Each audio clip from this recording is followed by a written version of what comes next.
What's going on, everybody? I'm here to do a review for the film Sonic the Hedgehog 3. This is the third installment in the Sonic franchise, and let me just tell you, this franchise just seems to find a way to one-up itself each and every time, because they definitely knocked it out of the park, in my honest opinion, with this one. This was one of my most anticipated movies that I've been wanting to see ever since I saw how the second one ended back in 2022.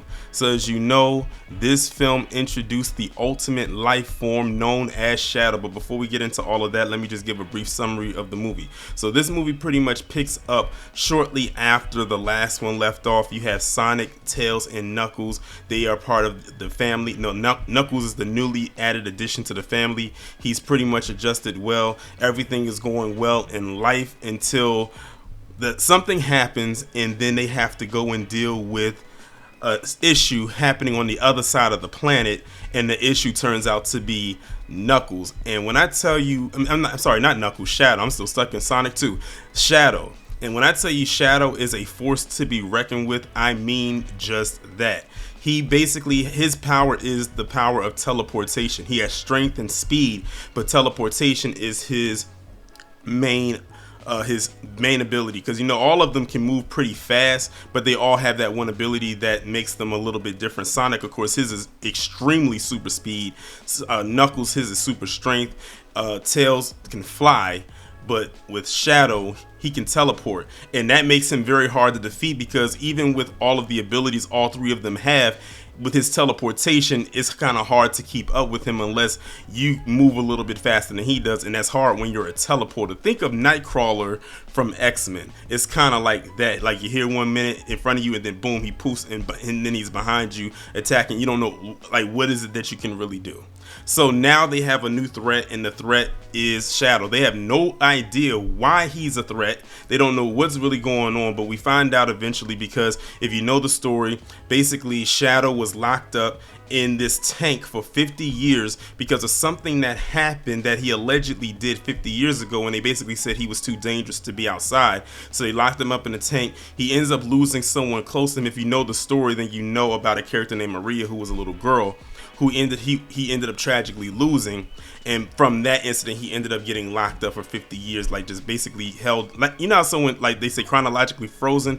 Well, that wasn't with him. He was just in a tank full of water, and they just kind of locked his vitals in place where he couldn't maneuver, and he's basically been asleep for 50 years, and now he's out, and he wants to seek revenge, and he wants to find the person who did this to him, because he feels like he was set up, and he basically wants to not only take revenge on the person that he feels did this to him, but he wants to go out and go against human society as a whole.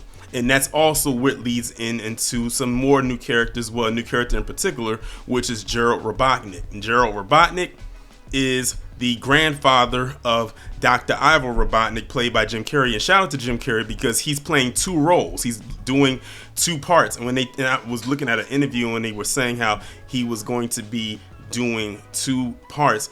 Jim Carrey basically said that he was very excited that that's what was going to end up happening. And it also lends to the fact of how talented Jim Carrey is. Jim Carrey is just an icon.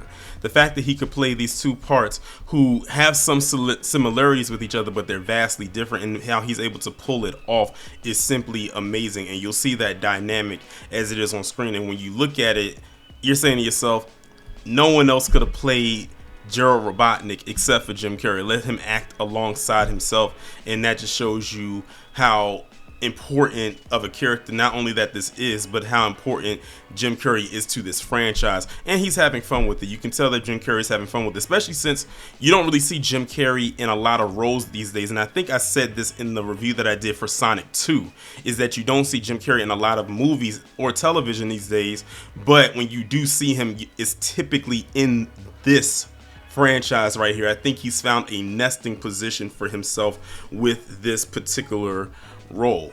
And of course, you have the other supporting characters coming back. You have the Tom and Maddie character coming back, which they honestly did not have as much screen time in this one compared to the first two. Like, their roles were pretty much watered down. But who did actually have more screen time in this one was Agent Stone, who is the assistant to Dr. Robotnik, because in the first two he didn't have that much screen time, but in this one he did, and it seemed like they added another layer to his character, like more depth to his character, like he actually had a purpose.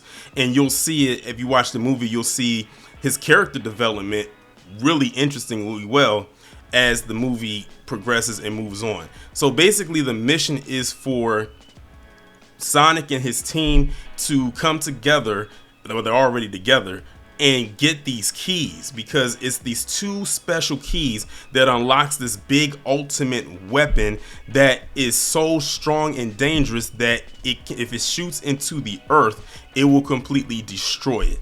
And like I said, there's a lot of agendas there at play. A lot of people saying what they won't do and what they will do, and then they have something going on in the back end.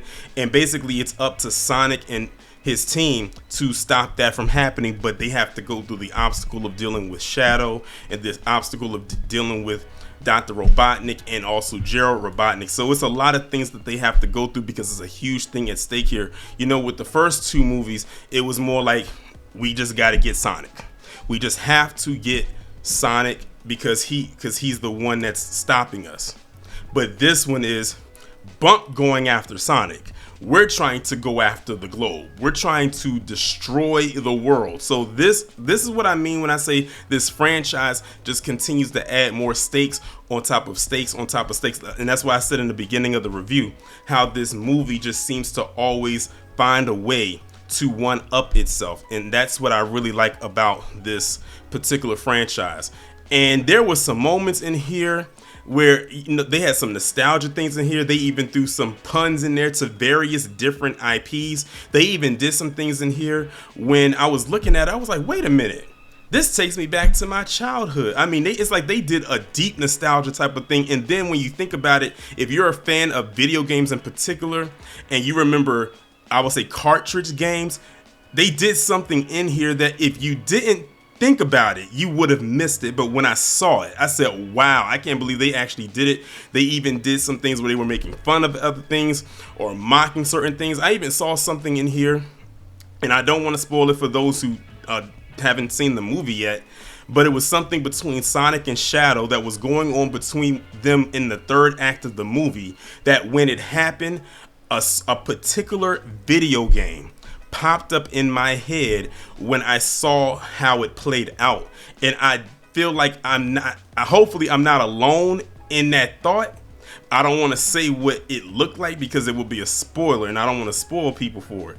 But when I saw this, it immediately made me think of this one particular popular video game that came out back in the 90s on the Dreamcast. That's all I'm going to say. That is all I'm going to say when it comes to that. It was either it had to be the Dreamcast, because I'm about to say Nintendo. I said, no, it had to be, it was either the Dreamcast or the Nintendo 64. I can't remember exactly what console it was. It was probably between the two, one of the two of them. It might have been the N64. But either way, when I saw it, I was like, wow, the imagery is real. I can't believe they pulled that off, and they're probably sitting there wondering, I wonder if the audience is going to catch the Easter eggs. I caught them, and I felt so proud. You can probably hear it in my voice. But anyway, I had a really good time with this movie. This movie already exceeded I already went in there with high expectations, and they were met yet again. In my opinion, this movie is 3 for 3. This has become, in my opinion, one of the best game to movie adaptations trilogies ever made. And the crazy part about it is, there's most likely going to be a fourth one. Because if y'all thought the introduction of Shadow in this movie had the crowd cheering, who they're bringing in next had the crowd cheering so loud, I thought I was watching Avengers Endgame again when the characters came back from the blip and was walking through them portals. I promise you not. That is how the people was reacting. People was cheering, clapping, jumping up and down, hooping and hollering in the theater that I went to, because I was in an almost sold out crowd. And when this character popped up, they lost their minds. And I'm talking about, these were grown adults doing this, not the kids, because there's a lot of kids in there, but these were grown adults who probably had kids with them, who understood what's about to come in this fourth one, because there's going to be a fourth one. But I'm going to leave it right there for y'all. Y'all let me know what y'all think about this down in the comments, and I will talk to you in the next one.